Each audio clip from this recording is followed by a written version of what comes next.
अस्सलाम वालेकुम स्टूडेंट्स आपको आज के इस वीडियो सेशन में खुशामदीद।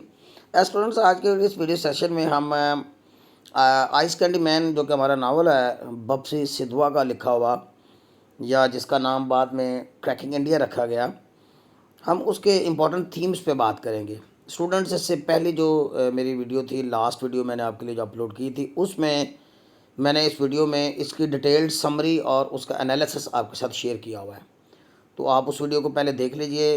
Because on the basis of the summary you will be in a better position to understand the major themes being discussed in this story.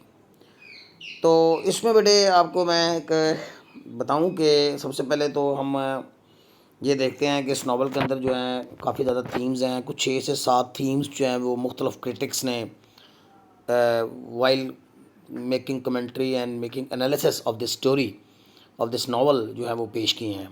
तो इसमें जो 4 जो लीडिंग इसके जो थीम्स हैं जो कि बारहा पूछे गए हैं, उनके ऊपर मैंने यहाँ पे आसान मगर म्यारी ज़बान में यानी स्टैंडर्ड लैंग्वेज में वोकैबुलरी अच्छी मैंने इस्तेमाल की है। सेंटेंसेस मैंने सिंपल इस्तेमाल किए हैं ताकि एक एवरेज स्टूडेंट्स भी इन सेंटेंसेस को सीख सके और रिप्रोड्यूस कर सके।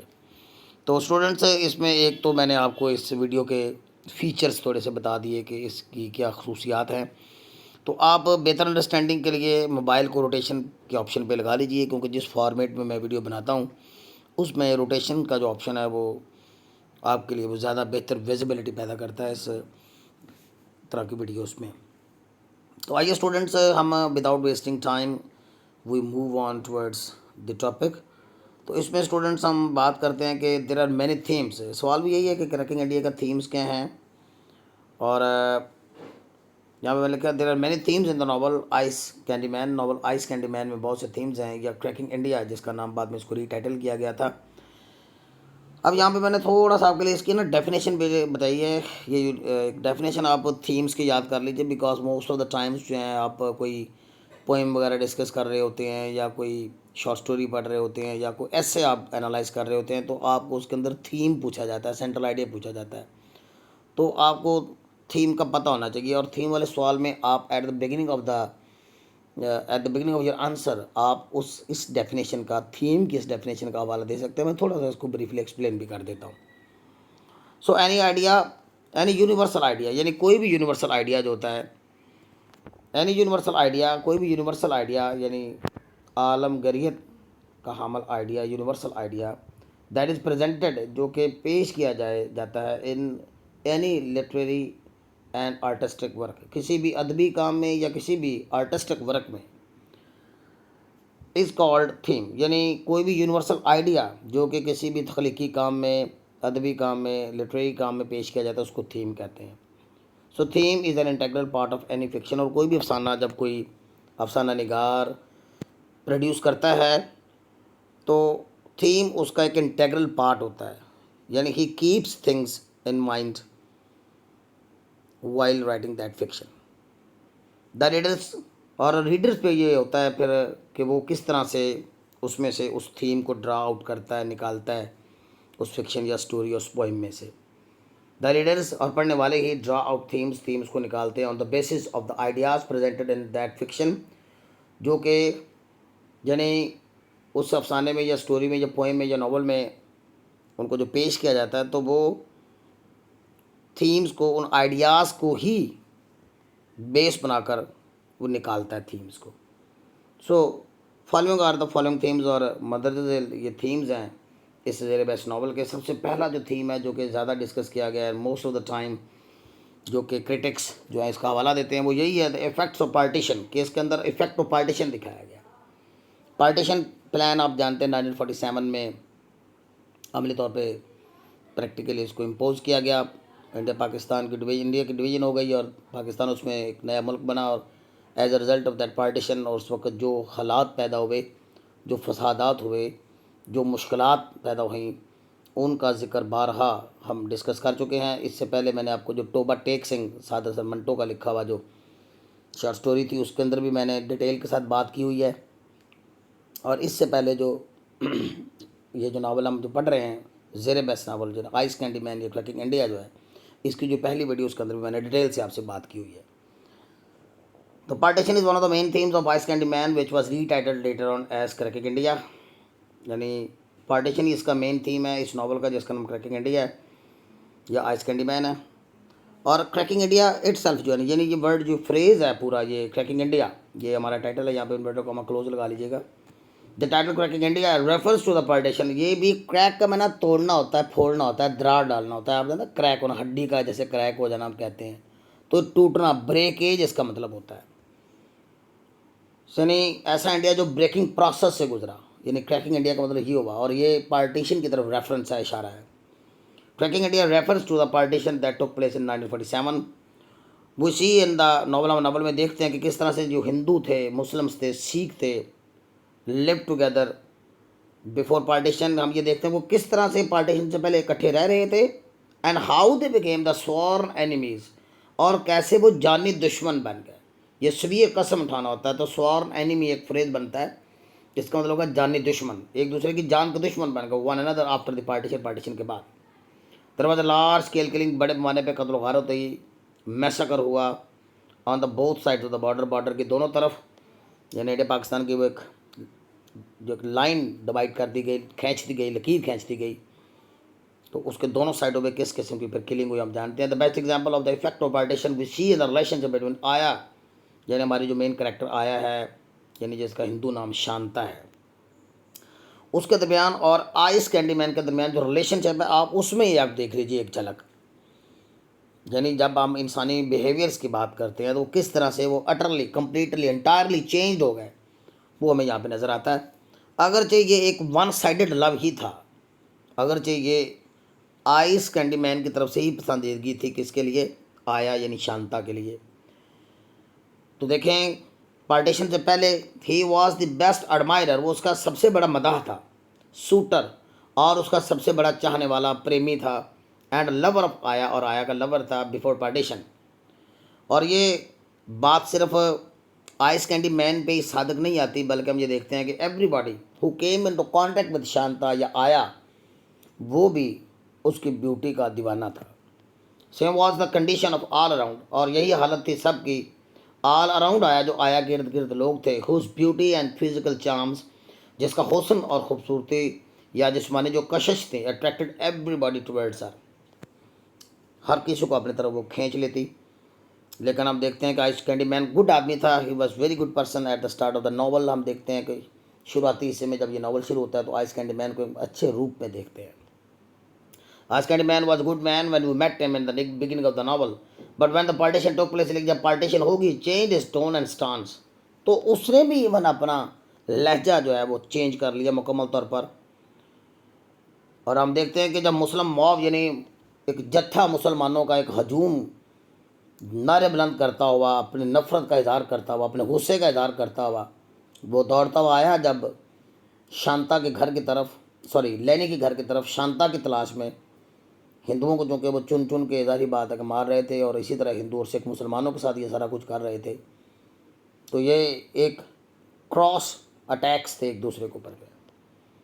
When the Muslim mob approached लेनी हाउस, जब और मुसलमानों का जत्था लेने के घर पहुंचा इन सर्च ऑफ आया, आया की तलाश में, वाज ए हिंदू गर्ल, तो इमाम दीन जो नामी जो मुलाजम है, 65 साल जो बाबा था, बुज़ुर्ग था, उनके घर का जो खानसामा था, कुक था।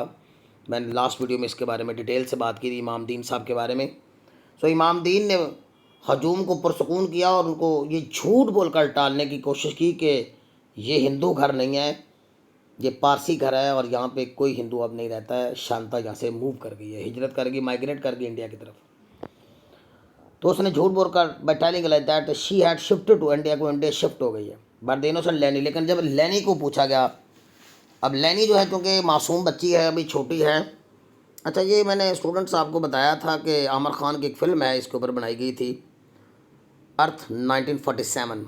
उसके अंदर आप इसका जो लास्ट सीन है ना, वो आप वीडियो मैंने आपको शेयर भी की थी। वैसे वो स्टूडेंट जो इस वक्त मुझसे 25-30 स्टूडेंट जो लाइव क्लासेस लेते हैं, उनको मैंने वो वीडियो शेयर की हुई है, तो उस वीडियो को आप ज़रूर देखिएगा to have a better understanding of the situation being discussed. तो जो लेनी है, मासूम लेनी जो है, while trusting on the Ice Candy Man, Ice Candy Man पे ट्रस्ट कर लिया उसने। वो को ये समझती थी कि ये शख्स तो उसका बहुत बड़ा मदाह है, उसका एडमायरर है, उसका चाहने वाला है, जो उसका मुहाफ़िज़ बनेगा, उसको सिक्योरिटी फ्राहम करेगा। मासूम जो लैनी है वो यही सोच रही थी और उसने ये कहकर सच बोल दिया कि हमने उसे कमरे के अंदर छुपाया हुआ है। रिवील्ड, उसने इंकशाफ कर दिया that Ayah had been hidden inside the Ice Candy Man betrayed innocent Lenny. और यूं उस आइस कैंडी मैन ने धोखा दिया, बीट्रे किया मासूम लैनी को। And he along with the Muslim mob, और मुस्लिम जत्थे के साथ मिल गया। उसने ड्रैग्ड आया को बाहर निकाला, यानी शांता को, out of the house and took her to the Hira Mandi, यानी कोठा, और उसे हीरा मंडी ले गया। Where she was given gang rape, और जहाँ पे उसका गैंग रेप किया गया। And force to become a prostitute, और उसे जिस्म फरोशी पर मजबूर किया गया। So this is one of the bad examples, और ये उस तबाहकुन असरात की, यानी डिफेक्टिव इफेक्ट्स की पार्टीशन के जो थे, उसकी ये एक बुरी एग्जाम्पल है which the writer has expose in this novel. और इसी चीज़ को राइटर ने यहाँ पे नावल में एक्सपोज किया। दूसरा थीम जो है बीट्रेल का है स्टूडेंट्स। बीट्रेल का माना धोखाधड़ी होता है, डिसेप्शन होता है, किसी को डिसीव करना होता है, बीट्रे करना होता है, चीट करना होता है। बीट्रेल इज आल्सो, ये आल्सो स्टूडेंट्स पहले ज़रा देख लीजिएगा, समटाइम्स मिस हो जाते हैं। Central theme in the novel का सेंट्रल थीम है द लीडर्स ऑफ इंडिया के जो लीडर्स थे बीट्रेड देयर ओन पीपल। और ये अगर वाइडर सेंस में थोड़ी सी बात की जाए, गहराई में जाके बात की जाए, तो ऐसे लगता है कि जैसे इंडिया के लीडर्स ने मिलकर, यानी हर मज़हब के और हर कौम के जो लीडर्स थे सारे ही उसमें शामिल हैं। ऐसे लगता है कि जैसे उन्होंने बीट्रे किया इन लोगों को। सो वेदर वो हिंदू, चाहे वो हिंदू लीडर हों, चाहे वो मुस्लिम हों, उनको भी, सिख को भी, क्रिश्चियंस को भी, पारसीस को भी, पारसियों को भी, by implementing haste and ill conceived plan, ईजाद करके, बनाकर, नाफज करके, जल्दबाजी वाला और शायद इल कंसीव्ड, और ये बुरी तरह, यानी बुरे अंदाज से बनाया गया जो प्लान ऑफ पार्टीशन था।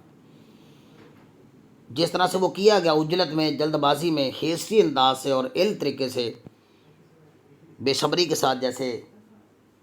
और उस दौरान जो है वो माइग्रेशन की वजह से, हिजरत की वजह से किलिंग्स बहुत ज़्यादा हो गई। Of the shifting of millions of refugees from one country to another, एक मुल्क से दूसरे मुल्क तक फिर लाखों लोगों, अपना दिनों को, या महाजरीन को आप कह लीजिए, माइग्रेटर्स को शिफ्ट होना पड़ा। And as a result of this betrayal या डिसेप्शन की वजह में large scale of killing took place during the migration process. और माइग्रेशन के प्रोसेस की तरह बहुत सी किलिंग हुई।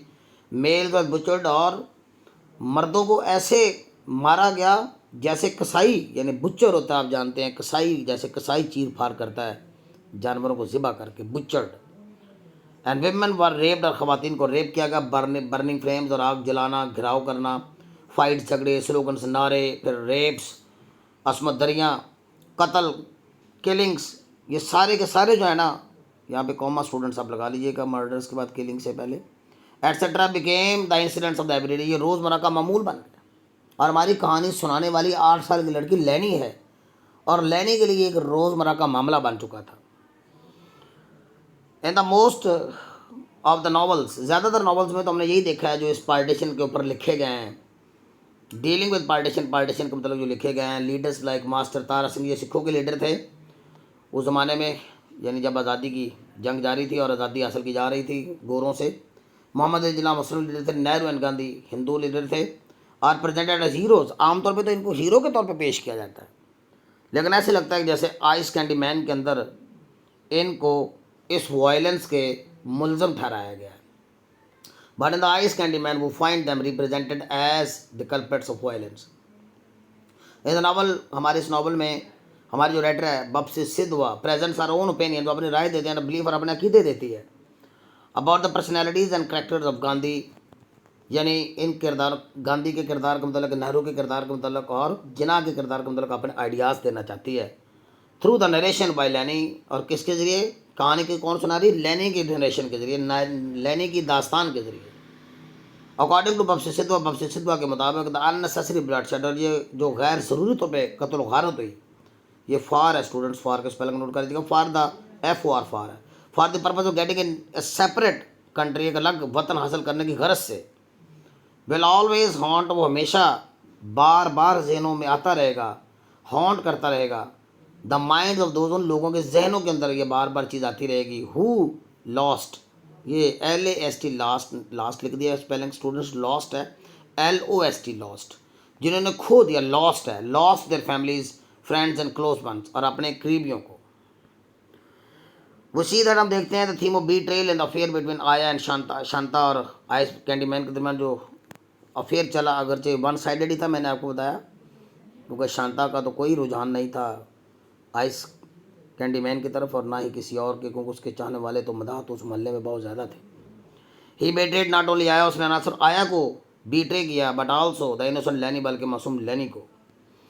द स्ट्रेट फॉरवर्ड लैनी, और वो हमने पहले भी बात कर दी कि वो जो सच्चे खरे मन की खरी जो लड़की हमारी लैनी थी मासूम, उसने ट्रस्टेड आइस कैंडीमैन पर ट्रस्ट किया and told the location wire, आया कि लोकेशन बता दी कि आया कहाँ पे है। वाइल ट्रस्टिंग ऑन हिम, उसको ट्रस्ट करते हुए, बट ही बीट्रेड, लेकिन उसको बीट्रे किया। क्योंकि ये थीम बीट्रेल है, इसलिए मैंने यहाँ पे ये वर्ड डाल दिया है कि बीट्रेल है यहाँ पे। फिर रिलीजियस इंटॉलरेंस, यानी मजहबी अदम बर्दाश्त, एक दूसरे को मज़हब को बर्दाश्त ना करने का रुझान पीक पे था, और तशद्दुद, उसके नतीजे में तशद्दुद भी हो गया। The theme of religious intolerance, और मजहबी अदम बर्दाश्त, is evident in the novel under discussion, वो इस ज़ेर बहस नावल में ज़ाहिर है। The partition talk place, partition हुई ऑन द रिलीजियस ग्राउंड्स, मजहबी बुनियादों पर। ग्राउंड्स का माना बड़े यहाँ पे बेसिस होगा। थ्रू आउट द नावल, इस पूरे नावल में करैक्टर्स डिज़ायर फॉर पावर, किरदार, यानी एक मुस्लिम किरदार हमने जो देखे हैं, मुस्लिम लोग जो हैं वो हिंदुओं पे डोमिनेट करना चाहते हैं, हिंदू सिखों पे डोमिनेट करना चाहते हैं, सिख मुसलमानों पे डोमिनेट करना चाहते हैं। तो वो जो पावर है एक दूसरे को ऊपर, एक दूसरे को अपना असर और रसूख दिखाना चाहते हैं पार्टीशन के बाद, वो सब कुछ यहाँ पे नज़र आता है। Desire for power or influence over others, this thing mirrors, और ये चीज़ आईना दिखाती है, शीशा दिखाती है, आईना दिखाती है the desire for the political power, religious intolerance, और मजहबी अदम बर्दाश्त को। वो विटनेस हम देखते हैं the worst examples of one, और हम इस चीज़ की एक बदतरीन मिसाल देखते हैं, किस चीज़ की, ये मैंने कोटेशन डाली है कि one man religion is another's man's poison, कि एक शख्स का मज़हब जो है वो दूसरे शख्स के लिए जहर होता है। रिलीजियस इंटॉलरेंस और मजहबी अदम बर्दाश्त जो है became the cause of violence, violence का बायस बन गई। The people of different religion, मुख्तलिफ मज़ाहिब के लोग जो है अटैक्ड वन अनदर, एक दूसरे के ऊपर हमले करते नजर आए, in the form of infuriated mobs, तैश माए हुए हजूम और जत्थों की शक्ल में। They started killing one another even though the religion did not allow them, अगर जिनका मज़हब ऐसी किलिंग की और ऐसी जारहियत की इजाज़त नहीं देता, लेकिन बस वो देखा देखी जब मुसलमानों की भरी हुई डेड बॉडीज़ की, लाशों की एक पूरी एक कह लो कि कंपार्टमेंट उसने देखा था आइस कैंडी मैन ने, तो वो भी बदला लेने पे तुल आया और वो सब कुछ भूल गया। तो लैनी witnessed many acts of killing, और लैनी ने खुद अपनी आंखों से 8 साल के बच्चे, और यहाँ पे ऑटोबायोग्राफिकल एलिमेंट भी नज़र आता है, क्योंकि हमारी जो राइटर है बप्सी सिद्धवा, वो भी तकरीबन इस एज में जब पाकिस्तान और इंडिया की पार्टीशन हुई थी, उस वक्त वो इसी तरह की एक छोटी सी लड़की थी 7-8 साल की। यहाँ पे भी हमने देखा कि लैनी ने ये सब कुछ देखा, many acts of killing, killing के बहुत से वाक़यात, क्लैशेस के, मर्डर्स के, रेप्स के, डेथ्स के। और आगे रिलीजियस इंटॉलरेंस और मजहबी अदम बर्दाश्त जो थी, प्रोवाइडेड जस्टिफिकेशन, इससे जवाज़ मिल गया, इन चीज़ों ने जवाज़ पेश कर दिया, जवाज़ मिल गया मर्दों को टू सब्जुगेट, को काबू कर लें, कंट्रोल कर लें, डोमिनेट कर लें वमेन को, औरतों को। देखें आम हालात में शांता तक इस तरह हजूम कभी पहुंच सकता था, लेकिन बस इस चीज़ की, इस रिलीजियस इंटॉलरेंस को बेस बना के, इसका जवाज़ लेके, इसकी प्ली लेके, देखे उसके घर तक वो पहुंच गए और उसे घसीट के वहाँ से ले गए और उसकी ज़िंदगी बर्बाद कर दी। उसे प्रोस्टिट्यूशन पे यानी जिस्म फरोशी पर मजबूर किया, उससे शादी की गई और उसे बहुत गलत काम करवाया गया। दिस इज़ व्हाट वी सी, और यही चीज़ हम देखते हैं इन केस ऑफ आया शांता की सूरत में। Those who were her lovers, admirers and shooters became because of her beauty and physical charms, उसके चार्म्स की वजह से बिकेम हर लूटर्स, और वही उसके जो शूटर्स थे वो उसके लूटर बन गए, उसके लुटेरे बन गए उसकी इज्जत के, एंड किडनैपर्स और अगवाकार बन गए। Ice Candy Man subjugated, controlled her, उसे काबू किया, took her to the Hira Mandi, he married her, forced her to prostitution, और उसे प्रोस्टिट्यूशन पे यानी जिस्म फरोशी पर मजबूर किया, फाश औरत बना दिया। The Ice Candy man said, और आइस कैंडी मैन ने इसका जवाब क्या पेश किया है, सुनिए कि आइस कैंडी मैन ने जब वो मुसलमानों के जली कटी फटी लाशें जब देखी थी, तो उसके जहन में ये सब कुछ फतूर तब से पैदा हुआ। I lost my sense, sir कहता कि आई लूज़ माई सेंसेस, मुझे मेरे होश बरकरार नहीं रहते, मेरे होश गुम हो जाते हैं। When I think of the mutilated body, जब मैं कटी फटी लाशें देखता हूँ द ट्रेन, उस गाड़ी पर जो उसने देखी थी अमृतसर के स्टेशन पर। I want to kill someone for each breasts, और कहता है कि मेरा दिल करता है कि मैं किसी को मार डालूं, हर उस छाती के बदले में दे कट ऑफ, जो उन्होंने काट दिया तो मुस्लिम वुमन, मुसलमान औरतों, नौजवान मुसलमान औरतों की ना सिर्फ असमत दरी की, बल्कि उनके इस तरह के वाक़यात भी वे वैश्याना ब्रूटल किस्म के वाक़यात हुए कि उनकी छातियाँ भी काटी गई। फेमिनिज्म का थीम जो है चौथा बड़ा एविडेंट है इसके अंदर, इस नावल के अंदर, उसको देखते हैं। आज candy man is also feministic novel, ये एक फेमिनिस्टिक नावल है जिसमें औरतों की फेमिनिज्म की बात की गई है। And the theme of feminism, और फेमिनिज्म का जो थीम है, is also evident in the novel under discussion. The writer of this novel Bapsi Sidhwa had been an active feminist.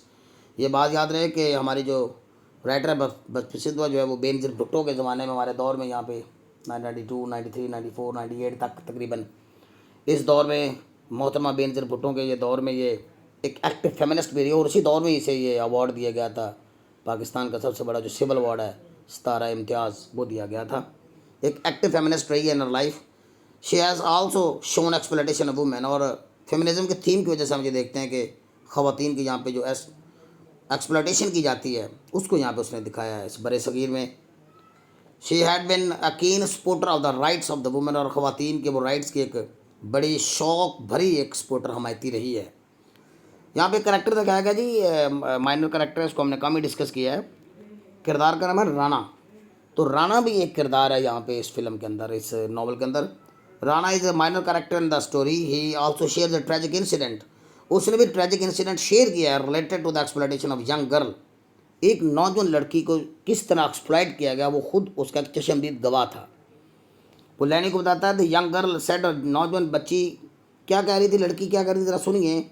While crying, चिल्लाते हुए, जब उसको तशद्दुद का निशाना बनाया जा रहा था, वो कह रही थी, do anything you want with me, तुम जो चाहो मेरे साथ कर लो, बट फॉर गॉड सेक, लेकिन खुदा के लिए डोंट टॉर्चर मी, मुझे इस तरह अजियत ना दो। तो सोसाइटी महदूद कर देती, लिमिट कर देती है वुमेन को, ख़वातीन को, बाय बॉन्डिंग दम इनटू मैरिज, शादी के बंधन में बांध कर, and making them busy in house duties, और घरेलू कामों में उसे जोत कर, बिजी करके, विद ऑल रिस्पॉन्सिबिलिटीज़, तमाम तरह जिम्मेदारियों के साथ। Women are force to live, ख़वातीन को मजबूर किया जाता है कि वो रहें in male dominated society, male dominated मुआशरे में, यानी ऐसा मुआशरा जिस पे मर्दों का गलबा हो, male dominated society. Women are not allowed, ख़वातीन को इजाज़त नहीं होती टू कर्स, कि वो किसी के ऊपर लानत भेजें, टू टेल लाई, या झूठ बोलें, और टू स्टील, या चोरी करें, but man can do all this, लेकिन उन तमाम हालात में मर्द सारा कुछ ही कर रहे थे। लैनी इस चीज़ से कंफर्टेबल नहीं है।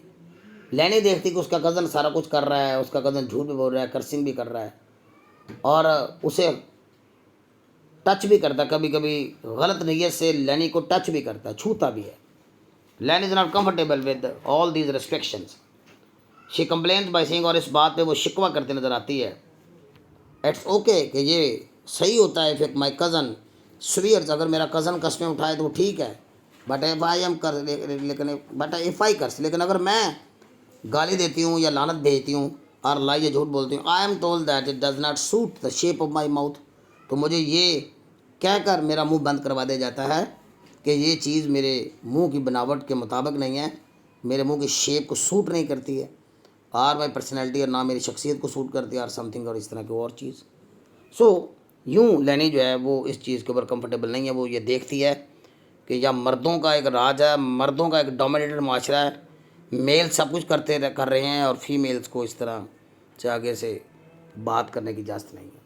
तो ये 4 मेजर थीम्स स्टूडेंट्स जो मैंने आपके साथ किए हैं, जो शेयर किए हैं, होपफुली कि हमारी ये जो स्टूडेंट्स नोट्स हैं ये आपको दस्तयाब हैं, आप दिए गए नंबरों पर रब्ता कर सकते हैं, तो नोट्स आपको फ्राहम किए जा सकते हैं। वैसे मैं वीडियोस भी डालता हूँ, और कोशिश करेंगे कि इसकी PDF भी आपको फ्राहम की जाए।